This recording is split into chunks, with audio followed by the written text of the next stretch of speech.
I mean, our boys came to Houston. Well, one was already here, but boys are in Houston. Cam Whitmore, men Thompson, however you want to look at it, yin and yang. They're totally different aspects, totally different attitudes. They are. I like it though Yeah, I because they mean, showed each other love today, and I thought this was the best interview I've seen Cam Whitmore do.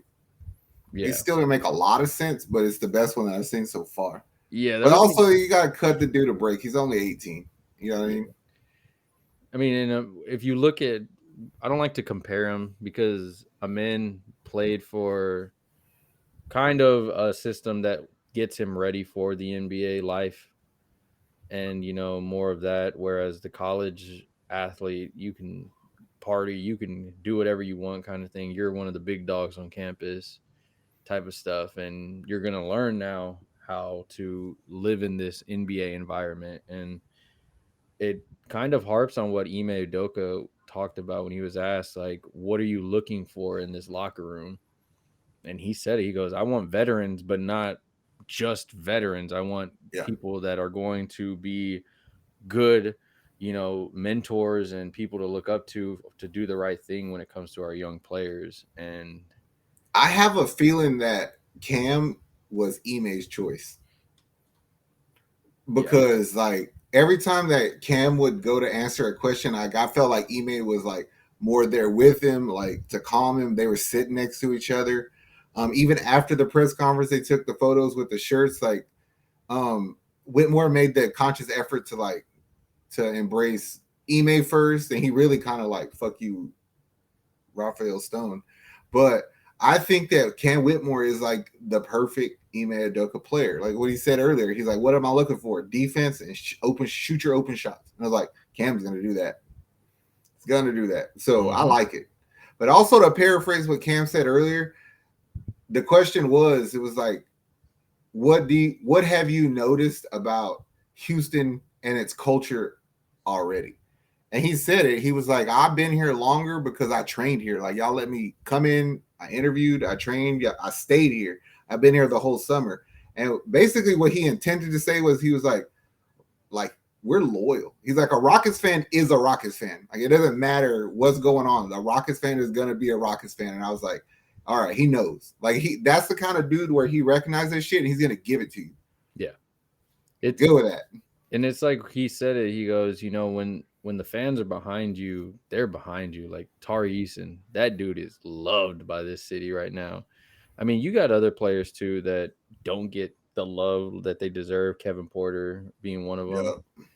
But you have unconditional love with some of these players. The Jalen Green fans versus the Alfred Şengün fans. Yeah. They're just two different Rockets fans, pretty much, and nothing wrong with it. We just see the team built differently in ways, but at the end of the day, I don't want either of you to go right now. Like, I mean, we're building something nice here. Jabari, he's it's funny because we looked at Jalen Green and Jabari on how they were gonna be with each other, and these two kind of remind me of the same thing. Like, Amin's kind of more of like the Jabari, like, I'm ready to Yeah. play NBA and this and that, and then I could see Cam going out like partying with like Jalen Green and like a From and my understanding, Jalen really don't do shit like that though. nah, he's chill. He's real chill. He's real like What was most hilarious about the whole press conference today is they were asked like how do they think they're gonna play, and both of them said, Amin and Cam Whitmore was like bro, we have athletes on this team, probably the best group of athletes in the NBA. We're gonna run and we're gonna go fast. And then for a second, I looked at Ime, and Ime looked over at them like, "What the fuck are y'all talking about with playing fast? Like, y'all know something? I'm the coach." yeah, And I was like, Ime, you may think you got some shit going on, but if they play defense like you want them to, they'll get a lot of buckets just running. yeah, And when you and got so many young guys, you could keep fresh legs in there. he's like, all right, next. I mean, it kind of sounds like we did our video already on who we thought was going for free agency, but it sounds like Josh Christopher is kind of like an in player. Yes. It sounds like, of course, Tari. They don't even have to bring him up. He's been on all their Instagram stuff. They've been making sure they push his stuff out. I actually feel like Houston is going to be the kind of team where we play a lot of people. We're gonna be sellers at the trade deadline, not in the offseason. Yeah. Like if people need a player off of our team, we're going to make them pay a premium. And I'm okay with that because, I mean, like you said earlier, it's like you can't just keep playing everybody and not make trades. But also, I want to get the most value for King and Martin. So if that means I can get more picks at the trade deadline, I'm going to do it that way. Yeah, somebody gets injured, somebody needs add depth to their bench. Phoenix and y'all guys, hey, um, we got players. We got some. So there was two things that I heard in the press conference today that I don't know exactly how I feel about it. The first one was they asked the man Thompson about down the road in the future when we look back at your career, what do you think we're going to say? And he said MVPs and defensive player of the years, and then he giggled about it. And I was like, I appreciate you for like thinking that way, but like I don't like when people say that. I really don't. Yeah. None of the others have really said that until like they played NBA games. Like Jabari didn't really say that until he started to get his name out there a bit more. Jalen didn't say a lot of that until he started getting his name out there more. And I'm just gonna say it's the hype of the year where it's like it seems like all the guys in the top 5, him and his brother, Scoot, Brandon Miller, Victor, they all have a chip on their shoulder of like I should have gone first. Yeah. And that's the only thing I can see of it because we saw it during the draft with for the lottery draft when Victor went first. Like everybody was like, "Oh, Victor's going first," and you saw the rest of those 4 guys, and they were all just like, Fuck like, that guy, dog, like fuck this dude, like. And the hate has I mean started already. A lot of I'm not saying a lot of the rookies don't like him, but But also, like, the only reason that I don't hate that Amen Thompson said that is because he was the best player available and the fit for Rockets at 4. Yeah. So, like, I don't know what his career is going to be. I think he's going to be a really good player, but I just shut up for now. Don't say nothing. I did like how who he's named as who he looks at though, and SGA. Yeah, I was like, all right, you play like him, bro. We are golden. We are golden. I ain't even gonna hate, bro. If we're gonna use that team for a comparison, I feel like if you can play like Giddey, because Giddey keeps that ball moving on their team, they get easy buckets, and like I'll take that from you. You know what I'm saying? I'll take a Lonzo Ball kind of player, or somewhere between Alonzo and a Ja, because of the way he finishes at the bucket is phenomenal. So I think he's gonna get a lot of buckets at the rim, and he's gonna draw a lot of fouls at the rim. That is true. Another thing that was said today that I don't know how I like it, but also I was like, what are you trying to say there, Mr. Coach? Ime Udoka said, I ain't never missed the playoffs. And I was like, well, you made it a point to say that, motherfucker. What are you insinuating? Like, I know you're not about to say we're making the playoffs because that's a tall order. Play-in? I think that Houston can straight up, they should be down the stretch playing for a play-in spot. Like I think that's within the realm of possibility. Yeah. I think 12 to 10 flirting in that area is where I want to be at. Because to me, that's an improvement. Oh yeah. Yeah. I don't see us as a bottom lottery team this year. It doesn't benefit us. I think Brooklyn has our pick anyway, so it doesn't benefit us to lose. Like we got to get wins. Yeah, and you have you have youth. You have youth. Like let's not sit here. You have youth. You don't need. That's the last thing we need is more picks.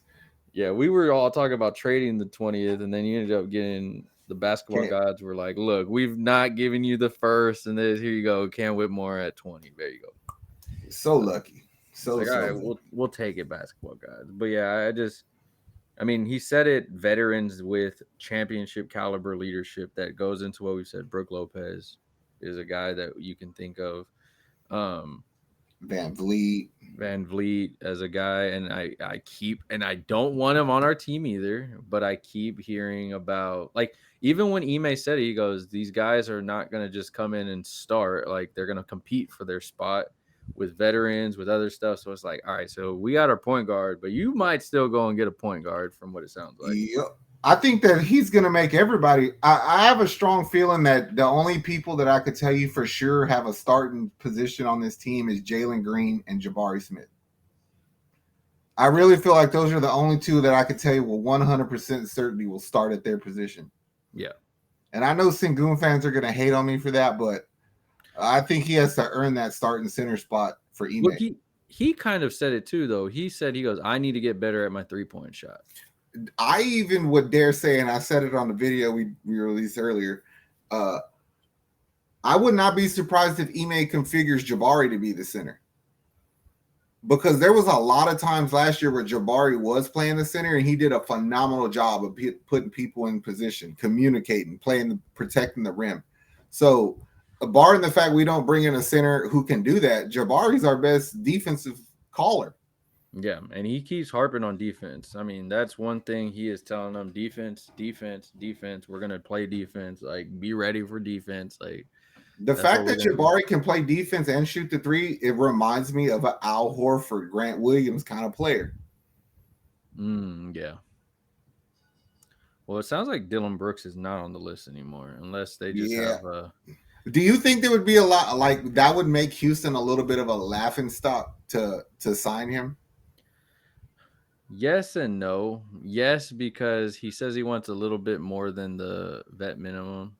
Mm-hmm. I think he wants like 12.7 or something a year. The reason I asked that is because there was times last year, for instance, I want to say like in March, we played Brooklyn in Brooklyn, and Jabari and Kevin Porter in the end of the third quarter and the fourth quarter went the fuck off, son. But then they started talking shit, and the first thing I thought was like, that's like Memphis. Like you're Dillon Brooks, John Morant right now. When they would come out dancing. Yeah, well, no, like, but like even in the middle of the game, it was like they were letting it known they were on fire. And I was like, I get it, emotion runs and shit, but then Brooklyn came back and they went on like a 20-0 run and beat us. And I was like, see, y'all showing out for nothing. And I was like, if that's kind of ingrained in your mental already, the last person I want to bring in is Dillon Brooks. Another guy that's gonna do that's gonna fucking be the ringleader of that. You know what I mean?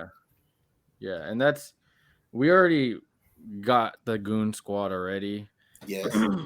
Yeah, I don't, as much as I think if Dillon Brooks, the head case wasn't what he was, I think Dillon Brooks, the player, could help us, but you're taking the baggage on with what you're getting and all that. So like today, Utah traded for John Collins. Like that Rudy Gay, I wouldn't mind bringing him in. He's gonna probably get bought out. Exactly. Sure. And you don't have to, I don't mind paying you to sit. Like, and he does know.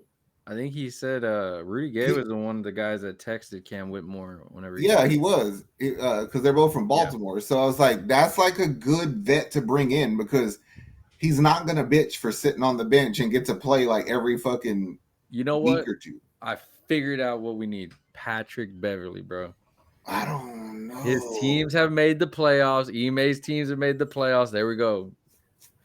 We're going to get Patrick Beverley. He's going to be like a 12th man on the bench. It hurts my stomach to say that makes too much sense. It's going to be there. It's going to be done. What about, would you ask like a Derrick Rose? But I feel like he needs playing time because he's like actually really. But he sat on the bench in New York and didn't do shit. So he's good with not doing anything. I actually think that he would be good for a Jalen Green and those young dudes like that. I think we're not us Rockets fans, but I think people are underestimating the culture change that the Rockets are in right now with Ime. How many people like Ime? How many people like these coaches on the staff he's bringing in? And it feels, I'm not saying we're winning a championship, but it feels different, like the pieces you got and everything. And I just know I'm 1,000% sure that in one of the positions, either it be point guard or center, I have a feeling Ime is going to bring in somebody who he's been on a team with. I don't know who that is. It could be like Grant Williams is a free agent. You could go get Moore's twin because he obviously the Clippers don't give a fuck about him. Maybe you could call in a favor and see if you can get Horford. I just have a feeling Ime is going to bring in a player that's familiar with what he wants to do. We'll get Kevin Love. He hasn't missed the playoffs either. I wouldn't hate Kevin Love though. What about like a Harrison Barnes? No, I don't want you because he's a little bit Draymond too. Green? Would you go after Draymond? If you told me I could start Jabari at the 5 and Draymond at the 4, yeah, I kind of would do that. That would be nice. Yeah, I mean, I would do that. But Christian I Wood, heard Jakob hell no. Pertl's name floating around there, which I don't hate that either. What about Kelly Oubre? No, he's too much of a ball hog. Like he's a good player, but he's not going to be what we need. Like the center we bring in needs to be more defensive focused. Mason I feel like. Plumlee. No, thank you. Well, I like Plumlee, but I don't know if he's good enough. Like to start, I like him as a bench player. Yeah, I can give you bench minutes. What about Jackson Hayes? Oh, I would love Jackson Hayes. The only problem is he's dumb shit retarded. Yeah, but he is a ball of energy. He's a restricted free agent. I mean, you could pay a little. They're not gonna re-sign him in New Orleans because if they wanted to keep him, they would have made him an offer. Yeah. So if you offer anything worth something, they're probably not gonna match it. So I don't mind Jackson Hayes. Center, and it pretty much is like center and point guard where we're. Well, here's what I feel about the center is I want length because Victor Wembanyama's 9'2" ass just went to San Antonio. Dallas just got 2 more centers on top of what they had. So you're saying is Andre Drummond? Man, he might help though because he could rebound. But I would rather have the Jackson Hayes because he can run. Yeah. I'm a big Jackson Hayes fan since he played at UT. So we'll get Mike Muscala. No, thank you. Alex Lynn. No, definitely no, thank you. Muscala played for Ime, so fuck that. I'm just going down. It gets worse as I go down. Like they used to have Taj Gibson as a free agent. No, thank you. Montrezl Harrell, what about him? No, thank you. If we wanted that, we'd have just drafted Jarris Walker. Yeah, there's not really. I mean, like another one I might consider going after would be Mo Bamba because he can shoot the 3. Yeah, that's a good one. He's long. You can give him backup minutes. I mean, point guard wise, you really have Russell, James, Kyrie Irving, D'Angelo Russell. I don't want any of them. And this would be a lot easier to figure out if we knew if they were planning on playing Kevin Porter as a 1 or 2. And they probably are not going to say none of that until Friday. They're not. We won't know that till Friday. Free agency. We probably won't know that shit until we get to playing. Yeah. Because like if you knew that Kevin Porter was going to be your 2, then you for sure know that we're about to go after a point guard. Yeah. But if we operate under the assumption that Kevin Porter is going to be a 1, then it's like, okay, I got minutes for my 1 out of KPJ, Amen Thompson, Ty Washington, Deshaun Nix. Like we're covered there. If you can't get Bruce Brown, would you get Seth Curry? Yeah. I don't hate that. What about like a Joe Ingles? I like Joe Ingles because he can run you can run an offense through him and he can shoot and he's gonna play for cheap. I would rather have Ingles over Curry. Yeah, I like Ingles. I think he adds like leadership. The name I keep seeing though is Cameron Johnson, man. They made it clear that they were about to pay him. But then also, like, doesn't it feel like overkill to bring him in? It's like, well, what about Cam Whitmore? What about Tari? What about K Martin? I would rather, and I don't want the guy, but I just feel like this is the guy we're going after, and he's probably not going to re-sign with his team. Is Fred VanVleet?